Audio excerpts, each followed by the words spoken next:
محترم سامعین کرام، مریض انسان، بیمار انسان ہماری ہمدردی کا مستحق ہوا کرتا ہے، ہماری غمخواری کا مستحق ہوتا ہے۔ لہذا شریعت یہ کہتی ہے کہ اگر آپ کا کوئی جاننے والا ہو، آپ کا کوئی رشتہ دار ہو، آپ کا کوئی عزیز ہو، کوئی قریبی ہو، کوئی دوست ہو اور وہ بیمار ہو جائے تو آپ کو چاہیے کہ آپ اس کے دکھ درد کو بانٹنے کی کوشش کریں۔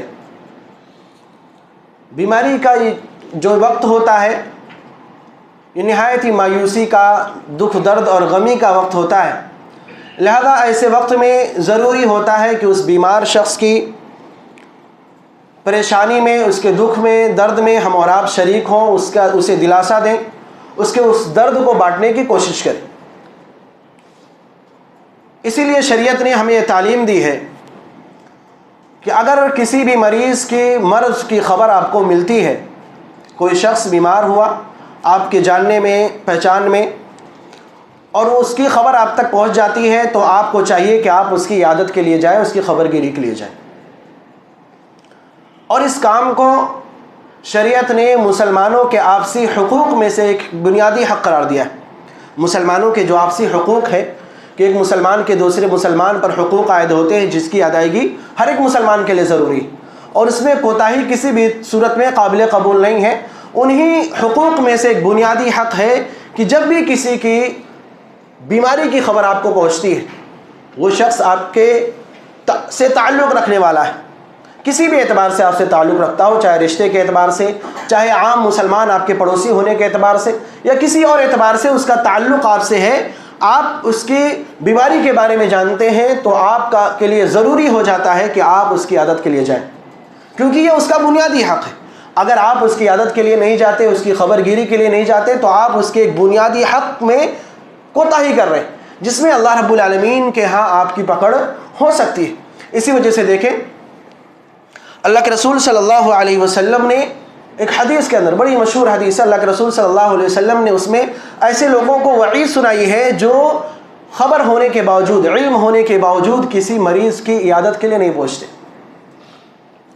نبی اکرم صلی اللہ علیہ وسلم نے ارشاد فرمایا کہ قیامت کے دن اللہ رب العالمین کہے گا یا ابن آدم مرضت فلم تعدنی، کیا بندے میں بیمار ہوا تو میری عیادت کے لیے کیوں نہیں پہنچا؟ اللہ رب العالمین قیامت کے دن بندے سے یہ سوال کرے گا۔ بندہ کہے گا اللہ تو تمام جہان کا پالن ہار ہے، رب العالمین ہے، تو کیسے بیمار ہو سکتا ہے؟ میں کیسے عیادت کے لیے آ سکتا ہوں؟ میری کیا حیثیت کہ میں تیری عیادت کو پہنچوں؟ اللہ رب العالمین بندے سے کہے گا دیکھو بندے، دنیا کے اندر میرا فلاں بندہ تھا جو بیمار تھا، تمہیں اس کی خبر بھی تھی، تمہارے اس سے تعلق بھی اس کا تھا، تم اسے جانتے تھے، پہچانتے تھے، اس کی بیماری کا علم بھی تمہیں تھا، لیکن تم اس کی عیادت کے لیے نہیں پہنچے۔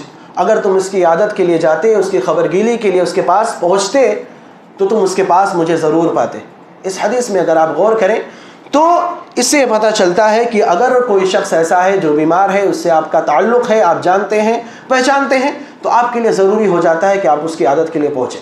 اگر آپ نہیں پہنچتے ہیں، آپ جان بوجھ کر کے کوتاہی کرتے ہوئے کسی مجبوری کی وجہ سے نہیں پہنچے تو الگ چیز ہے، لیکن بغیر کسی مجبوری کہ آپ اس کی عیادت کے لیے نہیں پہنچتے ہیں تو ممکن ہے کہ اللہ رب العالمین کے عتاب کے بھی شکار ہو جائے، ممکن ہے رب العالمین کے غیظ و غضب کے شکار ہوں، اور نہ تو کم سے کم اللہ رب العالمین کے ہاں اس کا جواب آپ کو دینا پڑے گا۔ اللہ رب العالمین قیامت کے دن اس سلسلے میں آپ سے پوچھے گا اور آپ کو جواب دینا پڑے گا، اور یقیناً آپ کے پاس اس وقت کوئی جواب نہیں ہوگا۔ اسی لیے اللہ کے رسول صلی اللہ علیہ وسلم نے بارہا حدیثوں کے اندر ہمیں تعلیم دی کہ ہم مریضوں کی عیادت کے لیے پہنچیں۔ اللہ کے رسول صلی اللہ علیہ وسلم نے اس کی اہمیت کو بھی اجاگر کیا، اور اللہ کے رسول صلی اللہ علیہ وسلم نے مریض کی عیادت کی اہمیت کو اجاگر کرتے ہوئے کہا کہ یہ بہت بڑی نیکی قرار دی اللہ کے رسول صلی اللہ علیہ وسلم نے۔ آپ صلی اللہ علیہ وسلم کا فرمان ہے عود المریض واتم الجائع وفک العانی۔ اللہ کے رسول صلی اللہ علیہ وسلم نے اس حدیث کے اندر غور کریں کہ جو بڑی بڑی نیکیاں ہیں اس کے ساتھ تذکرہ کیا۔ آپ صلی اللہ علیہ وسلم فرمائے عود المریض، مریضوں کی عیادت کیا کرو، بھوکوں کو کھانا کھلایا کرو، اور جو قیدی ہیں ان کی رہائی کی کوشش کیا کرو۔ ہم اور آپ جانتے ہیں کہ کسی کو کھانا کھلانا کتنی عظیم نیکی، آپ حدیثوں کے اندر بارہا اس سلسلے میں سنتے رہتے ہیں کہ کتنی بڑی نیکی ہے کسی کو کھانا کھلا دینا، کسی مسکین، کسی غریب کو، کسی بھوکے کو۔ اور کسی کی آزادی کا ذریعہ بن جانا، یہ بھی اپنے آپ میں بہت بڑی نیکی ہے۔ ان بڑی بڑی نیکیوں کے ساتھ اللہ کے رسول صلی اللہ علیہ وسلم نے تذکرہ کیا عود المریض، کہ مریضوں کی عادت کیا کرو۔ اس سے آپ اندازہ لگا سکتے ہیں کہ یہ کتنی بڑی نیکی، اور اسی وجہ سے شریعت اسلامیہ نے اس عمل کی بڑی فضیلت بیان کی، ایسے لوگوں کی بڑی فضیلت بیان کی ہے جو لوگوں کی عادت کے لیے جایا کرتے ہیں، مریضوں کی عادت کے لیے جایا کرتے ہیں۔ اللہ کے رسول صلی اللہ علیہ وسلم نے احادیثوں کے اندر ایسے لوگوں کو بہت ساری بشارتیں سنائی ہیں، خوشخبریاں سنائی، بہت سارے اجر و ثواب کا وعدہ اللہ کے رسول صلی اللہ علیہ وسلم نے کیا۔ حضرت ثوبان رضی اللہ تعالیٰ عنہ کی ایک روایت ہے کہ اللہ کے رسول صلی اللہ علیہ وسلم فرمایا کہ جو شخص کسی مریض کی عادت کے لیے اپنے گھر سے نکلتا ہے، اس کا ارادہ ہے مریض کی عادت کرنا، چاہے وہ ہاسپٹل میں جا کر کے عادت کرتا ہو، چاہے گھر پہ جا کر کے اسی خبر گیری کرتا ہو، الغرض وہ اپنے گھر سے نکلتا ہے مریض کی عادت کے لیے، اللہ رب العالمین کے ہاں اس کا مقام کیا ہے؟ اللہ کے رسول صلی اللہ علیہ وسلم فرماتے ہیں ایسا انسان جب وہ راستے پر چل رہا ہوتا ہے تو گویا کہ وہ جنت کی کیاریوں میں چل رہا ہے، جنت کے باغات میں ٹہل رہا ہے۔ اللہ رب العالمین کے ہاں یہ مقام، آپ اپنے گھر سے نکلے، عام راستے پر چل کر کے اس شخص کے گھر پر جا رہے ہیں، لیکن گویا کہ آپ اللہ رب العالمین کے نزدیک آپ کی حیثیت، آپ کا مقام یہ ہے کہ آپ جنت کی کیاریوں میں ٹہل رہے ہیں۔ ایک دوسری روایت حضرت جابر رضی اللہ تعالیٰ عنہ کی ہے، فرماتے ہیں اللہ کے رسول صلی اللہ علیہ وسلم، اسی معنی کی حدیث ہے کہ اگر کوئی شخص کسی مریض کی عادت کے لیے نکلتا ہے، آپ صلی اللہ علیہ وسلم نے اس کی فضیلت کو بیان کرتے ہوئے کہا خاض فی الرحمہ، اس شخص کا معاملہ ایسا ہے گویا کہ وہ اللہ رب العالمین کی رحمت میں ڈوبا ہوا ہے۔ کوئی شخص کسی مریض کی عادت کے لیے نکلتا ہے تو گویا کہ اللہ رب العالمین کی رحمتیں اس پر نازل ہوتی ہیں، رحمتوں کی بارش ہوتی ہے، اللہ رب العالمین اپنی رحمتوں سے اسے ڈھانپ لیتا ہے۔ کتنی بڑی فضیلت ہے! رب العالمین کی رحمت کا ہمارے اور آپ کی زندگی میں ہونا بہت بڑی چیز ہے، ہماری دنیا و آخرت سنور جائے گی اگر اللہ رب العالمین کی رحمت ہم پر اور آپ پر ہوتی ہے۔ اللہ کے رسول نے کہا کہ اگر آپ کسی مریض کی عادت کے لیے نکلتے ہیں تو رب العالمین کی رحمتوں کی بارش آپ پر ہوتی ہے۔ ان دونوں حدیثوں سے ہمارا آپ اندازہ لگا سکتے ہیں کتنی بڑی فضیلت، کتنی بڑی فضیلت۔ حضرت علی رضی اللہ تعالیٰ عنہ کی ایک روایت فرماتے ہیں اللہ کے رسول صلی اللہ علیہ وسلم نے ارشاد فرمایا کہ جو شخص کسی مریض کی عادت کے لیے اپنے گھر سے نکلتا ہے صبح کے وقت میں، صبح کے وقت اپنے گھر سے نکلا تو شام تک 70,000 فرشتے اس بندے کے حق میں دعائیں کرتے رہتے ہیں۔ صبح آپ مریض کی عادت کے لیے نکلتے ہیں، شام تک یہ دعا چلتی ہے۔ شام میں کوئی شخص کسی بندے کی عادت کے لیے نکلا، کسی مریض کی عادت کے لیے نکلا تو فرشتے 70,000 فرشتے اس بندے کے حق میں صبح تک دعائیں کرتے رہتے ہیں۔ ہم اور آپ اس حدیث میں غور کریں کہ اس سے بڑی چیز ہمیں اور آپ کو کیا مل سکتی ہے کہ رب العالمین کی ایک بہترین مخلوق، ایسی مخلوق جس کے ہاں رب العالمین کی نافرمانی نہیں، ایسی مخلوق جو اللہ رب العالمین کے حکم کی خلاف ورزی نہیں کرتی ہے، ایسی پیاری مخلوق ہمارے اور آپ کے حق میں دعا کرے، دعائے مغفرت کرے، دعائے رحمت کرے، اور وہ بھی ایک دو نہیں 70,000 فرشتے ہمارے حق میں دعائیں کریں۔ کتنی بڑی فضیلت! ان تمام حدیثوں کے اندر آپ غور کریں تو آپ کو اندازہ ہوگا کہ یہ عمل، یہ عادت مریض کی عادت کے لیے پہنچنا، اس کی خبر گیری کرنا، جسے ہم اور آپ آج بہت ہی معمولی سمجھتے ہیں، کتنی بڑی فضیلت ہے، کتنی بڑی چیز ہے کہ اس کے ذریعہ ہم اللہ رب العالمین کی رحمت کو حاصل کر سکتے ہیں۔ ہمارا یہ عمل اللہ رب العالمین کی بخشش اور مغفرت کو پانے کا بہترین ذریعہ، ہمارا یہ عمل رب العالمین کی بنائی ہوئی جنت کو حاصل کرنے کا بہترین ذریعہ۔ ایک بڑی مشہور حدیث جسے ہم نے آپ نے بارہا سنا ہوگا کہ صحابہ کرام رضوان اللہ علیہم اجمعین تشریف فرما تھے، اللہ کے رسول صلی اللہ علیہ وسلم نے ان سے سوال کیا من اصبح منکم اليوم صائما، کون ہے جس نے آج روزہ رکھا ہے؟ حضرت ابو بکر صدیق رضی اللہ تعالیٰ نے کہا انا یا رسول اللہ کے رسول میں نے روزہ رکھا ہے۔ پھر آپ نے دوسرا سوال کیا کہ تم میں سے کون ہے جس نے آج کسی مسکین کو، کسی غریب کو کھانا کھلایا؟ حضرت ابو بکر نے کہا انا یا رسول اللہ کے رسول میں نے کھلایا۔ پھر آپ نے تیسرا سوال کیا من عاد منکم اليوم مریضا، کہ تم میں سے کون ہے جس نے آج کسی مریض کی عادت کی ہو، اس کی خبر گیری کے لیے گیا ہو؟ حضرت ابو بکر نے پھر کہا انا یا رسول اللہ میں نے ایسا کیا۔ چوتھا سوال اللہ کے رسول نے کیا کہ تم میں سے کون ہے جو آج کسی جنازے کے پیچھے چلا ہو، کسی جنازے کے ساتھ ساتھ قبرستان تک گیا؟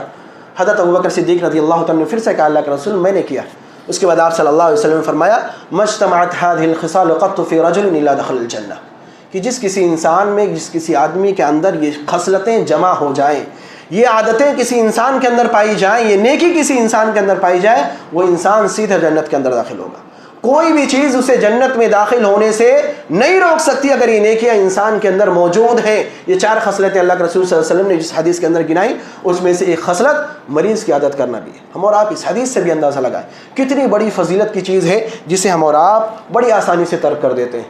ہم اور آپ اپنے رشتہ داروں کی بیماری پر، اپنے جاننے پہچاننے والوں کی بیماری پر ان کی عادت کے لیے، ان کی خبر گیری کے لیے نہیں پہنچتے. یہ آج ہمارے معاشرے میں بہت بڑی کوتاہی ہے جس کو ختم کرنے کی ضرورت ہے. ہمیں چاہیے کہ ہم زیادہ سے زیادہ یہ کوشش کریں کہ اگر ہمارے پہچان کا، ہمارے سے تعلق رکھنے والا کوئی بھی انسان اگر اس کی بیماری کی خبر ہم تک پہنچتی ہے تو ہماری یہ کوشش ہونی چاہیے کہ ہم اس کی عادت کے لیے ضرور حاضر ہوں. اللہ کے رسول صلی اللہ علیہ وسلم کی زندگی کو اگر ہم اور آپ دیکھیں، آپ صلی اللہ علیہ وسلم کی زندگی بڑی مصروف زندگی تھی. دعوت و تبلیغ کا کام کرنا، مسلمانوں کے دنیاوی امور کے اور دنیاوی معاملات کے حل پیش کرنا، بہت ساری چیزیں اللہ کے رسول صلی اللہ علیہ وسلم کی ذمہ داریاں تھیں آپ کے سر پر. بڑی مصروف زندگی تھی. اس کے باوجود اللہ کے رسول صلی اللہ علیہ وسلم کی زندگی کو آپ پڑھیں، اللہ کے رسول صلی اللہ علیہ وسلم صحابہ کرام کی خبر گیری کے لیے، ان کی عادت کے لیے جایا کرتے تھے. آج ہماری شکایت ہوتی ہے کہ ہم کاروبار میں بزی ہوتے ہیں، بہت ساری چیزیں، بہت ساری ذمہ داریاں ہیں، ہمیں وقت نہیں مل پاتا کہ ہم عادت کے لیے جائیں، ان کی خبر گیری کے لیے جائیں. اللہ کے رسول صلی اللہ علیہ وسلم کی زندگی کو دیکھ لیں، ان کی زندگی بھی بڑی مصروف تھی. ایسا نہیں کہ اللہ کے رسول صلی اللہ علیہ وسلم کے فارغ وقت ہوا کرتا تھا، خالی بیٹھے رہتے. اللہ کے رسول صلی اللہ علیہ وسلم اپنی مصروفیت کے باوجود صحابہ کرام کی عادت کے لیے جاتے تھے. بہت سارے واقعات آپ کو ملیں گے. حضرت سعد بن ابی وقاص رضی اللہ تعالیٰ عنہ کی بیماری کے وقت آپ صلی اللہ علیہ وسلم ان کی عادت کے لیے پہنچے. حضرت جابر رضی اللہ تعالیٰ عنہ کہتے ہیں کہ میں بیمار ہوا، اللہ کے رسول صلی اللہ علیہ وسلم میری عادت کے لیے آئے. میں بھی ہوش ہو چکا تھا. اللہ کے رسول صلی اللہ علیہ وسلم نے وضو کیا، پانی میرے چہرے پر ڈالا. مجھے ہوش آیا تو میں نے دیکھا کہ ابو بکر کو اپنے ساتھ لے کر کے اللہ کے رسول صلی اللہ علیہ وسلم میری عادت کے لیے پہنچے ہوئے. اسی طرح ایک اور صحابی زید بن ارقم رضی اللہ تعالیٰ عنہ، ان کو معمولی سی تکلیف تھی، ان کے آنکھ میں تکلیف آئی تھی، آنکھ آنا جسے ہم اور آپ کہتے ہیں، معمولی سی تکلیف تھی. اللہ کے رسول صلی اللہ علیہ وسلم کو خبر ہوئی، آپ صلی اللہ علیہ وسلم ان کے پاس بھی ان کی عادت کے لیے پہنچے. تو اللہ کے رسول صلی اللہ علیہ وسلم کی زندگی میں اس طرح کے بے شمار واقعات ملیں گے کہ اللہ کے رسول صلی اللہ علیہ وسلم نے اپنی تمام تر مصروفیات کے باوجود ان صحابہ کرام کے پاس آپ صلی اللہ علیہ وسلم گئے جن کی بیماری کی خبر اللہ کے رسول صلی اللہ علیہ وسلم تک پہنچی. اللہ کے رسول صلی اللہ علیہ وسلم کا یہ عمل ہمیں سکھاتا ہے کہ ہم بھی اس چیز کو اپنائیں، ہم بھی اپنی مصروف زندگی میں سے تھوڑا سا وقت نکال لیں اپنے ان مسلمان بھائیوں کے لیے جن کی عادت کرنا ہمارے لیے ضروری ہے. اپنے ان مسلمان بھائیوں کے لیے جو پریشانی میں ہیں، مصیبت میں ہیں، بیماری سے جوجھ رہے ہیں، ان کی عادت کے لیے ہم اور آپ پہنچیں. اپنی زندگی سے اتنا وقت تو ہم اور آپ نکال ہی سکتے ہیں. اور یہاں تک کہ اگر ہم اور آپ حدیث کے اندر پڑھیں تو صرف مسلمانوں تک یہ بات نہیں رہتی.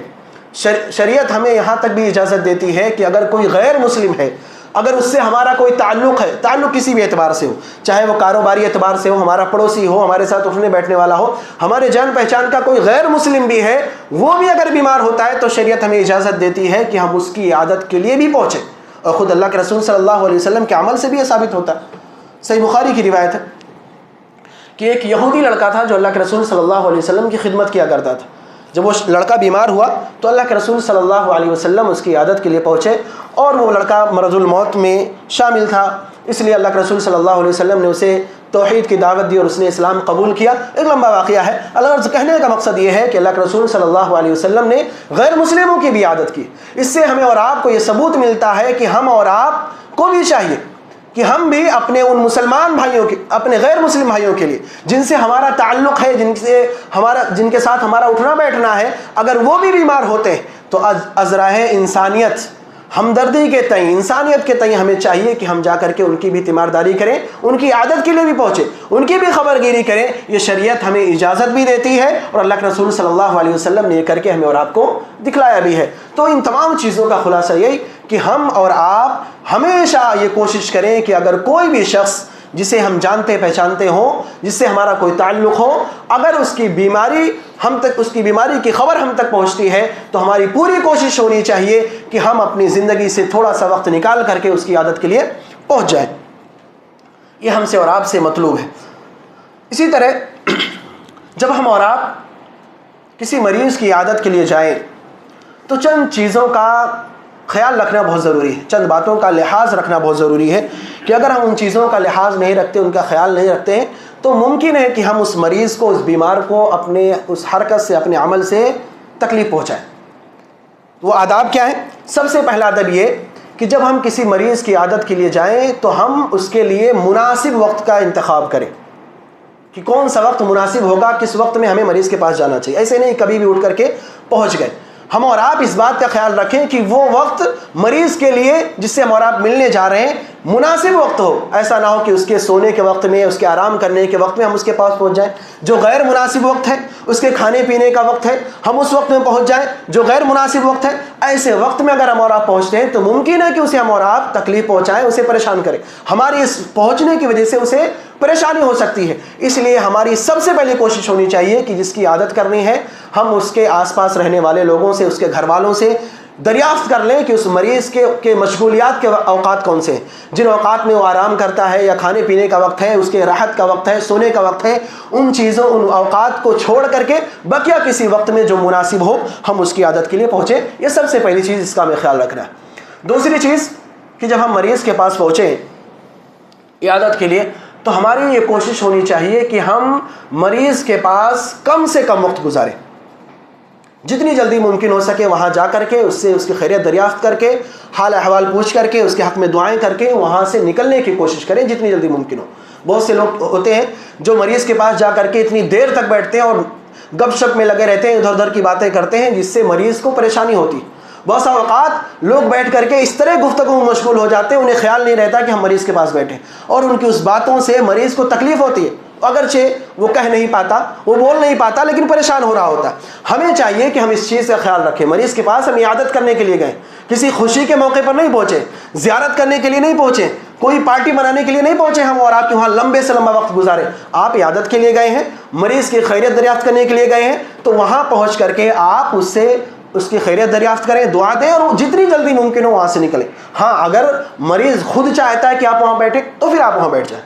اگر ایسا ہوتا ہے کہ مریض آپ کے وہاں بیٹھنے سے مریض کو خوشی ملتی ہے، اس کو اچھا لگ رہا ہے، اس کے چہرے پر رونق آ گئی ہے آپ کے بیٹھنے کی وجہ سے، وہ چاہتا ہے کہ آپ بیٹھیں، تو یقیناً آپ بیٹھیں، جب تک وہ چاہے تب تک آپ اس کے پاس بیٹھے رہیں۔ لیکن اگر معاملہ دوسرا ہے، وہ آپ کے بیٹھنے سے پریشان ہو رہا ہے، تو جتنی جلدی ممکن ہو سکے وہاں سے نکلنے کی کوشش کریں۔ اس چیز کا بھی ہمیں خیال رکھنا چاہیے۔ اسی طرح تیسری چیز جس کا ہمیں خیال رکھنا ہے وہ یہ کہ جب ہم مریض کے پاس پہنچیں تو ہماری یہ کوشش ہو کہ ہم اپنی باتوں سے اسے ڈرائیں نہیں، اس کا حوصلہ نہ توڑیں۔ بہت سے احباب ایسے ہوتے ہیں جب مریض کے پاس جاتے ہیں عیادت کے لیے تو وہاں بیٹھ کر کے ایسی باتیں کرتے ہیں جس سے مریض کو ڈرا دیتے ہیں۔ مثال کے طور پر پہنچتے ہیں اور کہتے ہیں یہ بیماری فلاں شخص کو بھی تھی جس سے اس کی موت ہو گئی، یہ بیماری فلاں شخص کو تھی جس کی وجہ سے بہت زیادہ وہ پریشان ہوا، وہ بیماری میں بہت زیادہ تکلیف محسوس کرتا رہا۔ اس طرح کی باتیں بہت سے لوگ مریض کے پاس جا کر کے کرتے ہیں۔ ہماری یہ کوشش ہونی چاہیے کہ ہماری زبان سے کوئی بھی ایسی بات نہ نکلے جو مریض کو پریشان کرنے والی ہو، اس کے حوصلے کو توڑنے والی ہو، بلکہ ہماری باتیں ایسی ہوں جو اس کو امید دلائیں، ہماری باتیں ایسی ہوں جو اس کے حوصلے کو بڑھائیں، تاکہ وہ بیماری سے لڑ سکے، اس کے اندر طاقت پیدا ہو بیماری سے لڑنے کی۔ آپ جا کر کے اسے ڈرا دیں، آپ جا کر کے اس کے سامنے ایسی باتیں کریں جس سے اس کا حوصلہ ٹوٹ جائے، تو پھر وہ بیماری سے لڑنے کی طاقت اس کے اندر باقی نہیں بچتی۔ جتنی جلدی وہ بیماری سے نکل سکتا تھا، اور ٹائم لگے گا اسے بیماری سے نکلنے سے، کیونکہ وہ اب ڈپریشن میں جاتا چلا جائے گا، وہ مایوس ہوتا چلا جائے گا، اور جتنا انسان مایوس ہوگا وہ بیماری اتنی اس پر حاوی ہوتی چلی جائے گی۔ اللہ کے رسول صلی اللہ علیہ وسلم کا عمل ہمارے سامنے اس سلسلے میں موجود ہے۔ اللہ کے رسول صلی اللہ علیہ وسلم جب سعد بن ابی وقاص رضی اللہ تعالیٰ عنہ کے پاس پہنچے، سعد بن ابی وقاص رضی اللہ تعالیٰ عنہ کو ایسا محسوس ہوتا تھا کہ یہ مرض الموت ہے، بیماری میں تھے اور وہ امید کھو چکے تھے، انہیں ایسا معلوم ہو رہا تھا کہ اب میں بچوں گا نہیں۔ اللہ کے رسول صلی اللہ علیہ وسلم جب ان کے پاس پہنچے تو سعد بن ابی وقاص رضی اللہ تعالیٰ عنہ نے ان سے وصیت کے مسائل پوچھنے شروع کر دیے، وراثت کے مسائل پوچھنے شروع کر دیے، کیونکہ انہیں ایسا لگ رہا تھا کہ اب زندگی بچی نہیں ہے، لہذا وصیت کا جو کرنا ہے وہ کر دوں گا، اس طرح کے مسائل پوچھ کر کے چنانچہ انہوں نے پوچھا کہ اللہ کے رسول میرے پاس بہت زیادہ مال و دولت ہے، ایک ہی بچی ہے، تو کیا میں اپنے پورے مال کو اللہ رب العالمین کے راستے میں صدقہ کر دوں؟ اور پھر ایک لمبی حدیث ہے جس میں اللہ کے رسول صلی اللہ علیہ وسلم نے انہیں وراثت کے سلسلے میں تعلیمات بھی دی۔ تو حضرت سعد بن ابی وقاص رضی اللہ تعالیٰ عنہ کے وہ عمل اور جو رویہ اس وقت تھا، ایسا محسوس ہوتا تھا کہ وہ مایوس ہو چکے ہیں اپنی زندگی سے، لیکن اللہ کے رسول صلی اللہ علیہ وسلم نے اس موقع پر کس طرح انہیں حوصلہ دلایا۔ آپ صلی اللہ علیہ وسلم نے ان سے کہا کہ اے سعد، ایسا معلوم ہوتا ہے کہ ابھی تمہاری زندگی اور باقی ہے، ابھی تمہیں بہت کچھ کرنا ہے، ابھی تو تم سے اسلام کو بہت فائدہ پہنچنا ہے، ابھی تم سے کفر کو بہت نقصان پہنچنا ہے۔ اللہ کے رسول صلی اللہ علیہ وسلم نے ایسی باتیں کی، ایسے جملے استعمال کی جس سے حضرت سعد رضی اللہ تعالیٰ عنہ کو حوصلہ ملا۔ بعد میں ہم اور آپ اگر تاریخ پڑھیں تو سعد بن ابی وقاص رضی اللہ تعالیٰ نے آگے چل کر کے بہت سارے ایسے کارنامے انجام دیے، اسلام کے لیے بہت ساری محنتیں انہوں نے کی، بہت ساری جنگیں ایسی ہوئیں جو کفار کے خلاف، مشرکین کے خلاف، جہاں حضرت سعد بن ابی وقاص رضی اللہ تعالیٰ نے بہت ہی نمایاں کردار ادا کیا۔ تو اللہ کے رسول صلی اللہ علیہ وسلم نے ان کا حوصلہ بڑھایا، ایسا نہیں کہ جب وہ خود مایوس ہو گئے تو اور مایوسی کی باتیں کریں. اللہ کے رسول صلی اللہ علیہ وسلم نے یہ اور بات ہے کہ آپ صلی اللہ علیہ وسلم کے پاس وحی آتی تھی جس کی بنیاد پر آپ صلی اللہ علیہ وسلم نے ایسی باتیں کہی تھی، لیکن ہم اور آپ حسن ظن کے طور پر تو ایسی باتیں کہہ سکتے ہیں. اللہ رب العالمین سے اچھی امید کے طور پر ایسی باتیں کہہ سکتے ہیں کہ جس سے اس بیمار کا حوصلہ بڑھے، اس کی حوصلہ افزائی ہو، اس کی ہمت بڑھے، وہ اپنی زندگی سے مایوس نہ ہو جائے. تو ہماری یہ کوشش ہونی چاہیے کہ ہم جو بیمار ہے، مریض ہے، اس کے سامنے ایسی باتیں کریں جو اس کے حوصلے کو بڑھانے والی ہوں، نہ کہ اسے ڈرانے والی اور اسے مایوس کرنے والی ہوں. اس چیز کا ہم خیال رکھیں. اسی طرح ہم اور آپ جب کسی مریض کی عادت کے لیے پہنچیں تو جہاں ہم اس سے باتیں کریں، اسے دلاسا دیں، وہیں ساتھ ہی ساتھ ہماری یہ کوشش ہو کہ ہم زیادہ سے زیادہ اسے دعاؤں سے نوازیں. شریعت کے اندر، حدیث کے اندر بہت ساری ایسی دعائیں ہمیں اور آپ کو بتلائی گئی ہیں، سکھلائی گئی ہیں، جو مریض کی شفایابی کے لیے کافی باثر ہوا کرتی ہیں. اللہ کے رسول صلی اللہ علیہ وسلم نے ہمیں بتلایا کہ ہم مریض کی عادت کے لیے جائیں تو ان دعاؤں کا اہتمام کیا کریں. تو وہ دعائیں بھی ہم اور آپ پڑھیں. ایسا نہیں کہ صرف بات کر کے دلاسا دے کر کے واپس آئیں، اس کے حق میں اور آپ دعائیں بھی کریں. چھوٹی چھوٹی دعائیں ہم یاد کر سکتے ہیں. مثال کے طور پر لا بأس طہور انشاءاللہ، بڑی مختصر سی دعا ہے، ہم اور آپ یہ دعا کر سکتے ہیں. اسی طرح ایک اور دعا ہے اذهب البأس رب الناس واشف انت الشافی لا شفاء الا شفاءک شفاء لا یغادر سقما. اور اس طرح کی اور کئی ساری دعائیں ہیں، ہمیں یاد کر لینی چاہیے تاکہ ہم کسی بھی مریض کے پاس اس کی عادت کے لیے پہنچیں تو ہم اور آپ اسے دعاؤں سے نواز سکیں، اور اس دعا کے بدلے اللہ رب العالمین اسے شفا دے دے. اللہ رب العالمین کسی کی بھی دعا قبول کر کے اسے اس بیماری سے نجات دے دیں. اس طرح ایک اور دعا ہے جو عموماً اس موقع سے بڑی کارگر ثابت ہوتی ہے. اللہ کے رسول صلی اللہ علیہ وسلم نے وہ دعا سکھلاتے ہوئے کہا اسأل اللہ العظیم رب العرش العظیم ان یشفیک. بڑی پیاری دعا، اکثر لوگوں کو یاد ہوا کرتی ہے. تو یہ دعا ہم اور آپ پڑھیں. حضرت عبداللہ بن عباس رضی اللہ تعالیٰ عنہ اس دعا کے بارے میں کہتے ہیں کہ اگر کوئی شخص کسی مریض کی عادت کے لیے جاتا ہے اور اس کے پاس یہ دعا 7 مرتبہ پڑھتا ہے، 7 مرتبہ یہ دعا پڑھ لے، اگر اللہ رب العالمین نے اس کی موت مقرر نہیں کی ہے تو اللہ رب العالمین اس انسان کو اس بیماری سے نجات دے دے گا، اسے شفا دے دے گا. تو اس طرح کی دعائیں شریعت نے ہمیں اور آپ کو سکھائی ہیں. ہمیں چاہیے کہ ہم مریض کی عادت کے لیے جائیں تو یہ دعائیں اس کے حق میں کریں. اسی طرح جب ہم مریض کے پاس جائیں تو ہم اور آپ جانتے ہیں کہ ایسا وقت ہوتا ہے جب مریض اپنی بیماری کی وجہ سے، پریشانی کی وجہ سے بڑا مایوس ہو جاتا ہے، بڑا پریشان رہتا ہے، تکلیف کی وجہ سے بڑا پریشان رہتا ہے. بس اوقات اس کی زبان سے ایسے کلمات بھی نکلتے ہیں جو ناشکری کے کلمات ہوتے ہیں. ایسے وقت میں ہمیں حوصلہ بڑھانا چاہیے، اسے خوشخبریاں سنانی چاہیے کہ جو مصیبت ہے، جو پریشانی ہے، اگرچہ کچھ وقت کے لیے اس کے حق میں پریشانی ہے، لیکن یہ پریشانی، یہ مصیبت اس کے لیے بہت بڑے اجر و ثواب کا ذریعہ بن سکتی ہے. اس سلسلے میں جو قرآن و حدیث کے اندر دلائل آئی ہیں، قرآن کے اندر جو اللہ رب العالمین نے آیتیں بیان فرمائی ہیں، یا رسول اللہ صلی اللہ علیہ وسلم نے جو حدیثیں اس سلسلے میں بیان کی ہیں، وہ حدیثیں، وہ آیتیں اس شخص کو بیان کر کے اس کی فضیلت کو بیان کیا جائے. اسے صبر کی تلقین ہم اور آپ کریں کہ اس بیماری پر، اس پریشانی پر صبر کرو، اس کا کیا اجر ہے. انما یوفی الصابرون اجرهم بغیر حساب، کہ جو شخص صبر کر لے جائے اللہ رب العالمین اسے بے حساب اجر و ثواب سے نوازتا ہے. اسی طرح دوسری احادیث موجود ہیں جس کے اندر اللہ کے رسول صلی اللہ علیہ وسلم نے فرمایا کہ اگر کسی مسلمان کو کوئی بھی تکلیف پہنچتی ہے، معمولی سے معمولی تکلیف، یہاں تک کہ اگر اس کے پیر میں کانٹا بھی چبھ جائے، تو اللہ رب العالمین اس کے بدلے بھی اس کے گناہوں کو معاف کرتا ہے. تو اس طرح کی حدیثیں، اس طرح کی چیزیں اس کے سامنے ذکر کی جائیں تاکہ وہ جو پریشانی محسوس کر رہا ہے، جو تکلیف محسوس کر رہا ہے، کسی حد تک اس کی تکلیف میں، اس کی پریشانی میں کمی آئے، یہ سوچ کر کے اسے صبر آ جائے کہ چلو اگر یہ پریشانی ہے تو اللہ رب العالمین اس کے بدلے دنیا و آخرت میں بہترین بدلہ عطا کرے گا. تو اس طرح کی چیزیں ہمیں اور آپ کو مریض کے پاس جا کر کے عیادت کے وقت کرنی چاہیے. تو یہ کچھ آداب تھے جو آپ کے سامنے ذکر کیے گئے. ضرورت اس بات کی ہے کہ ہم ان چیزوں کا خیال رکھیں، ہم اور آپ ان چیزوں کو اپنی زندگی کے اندر نافذ کریں. ہم اور آپ اسے جاننے کے بعد، سمجھنے کے بعد اپنی حقیقی زندگی میں اسے نافذ بھی کیا کریں، جان کر کے اسے صرف ذہنی طور پر، صرف باتوں تک ہم اور آپ اسے محدود نہ رکھا کریں. رب العالمین سے دعا ہے کہ رب العالمین ہم تمام مسلمانوں کو چھوٹی بڑی تمام جو پریشانیاں ہیں، جو مصیبتیں ہیں، جو بیماریاں ہیں، رب العالمین ہم تمام مسلمانوں کو اس سے محفوظ رکھے. رب العالمین ہم تمام مسلمانوں کو کتاب و سنت کے مطابق زندگی گزارنے کی توفیق عطا فرمائے. رب العالمین کتاب و سنت کے اندر زندگی گزارنے کے جو بھی آداب سکھلائے گئے ہیں، جو بھی طریقے سکھلائے گئے ہیں، رب العالمین تو ہمیں اسے اپنانے کی توفیق عطا فرمائے. اللہ رب العالمین جب تک ہمیں زندہ رکھ، ایمان پر رکھ، اسلام پر رکھ، اور جب ہمارا خاتمہ ہو تو ایمان پر ہو. آمین. تقبل رب العالمین.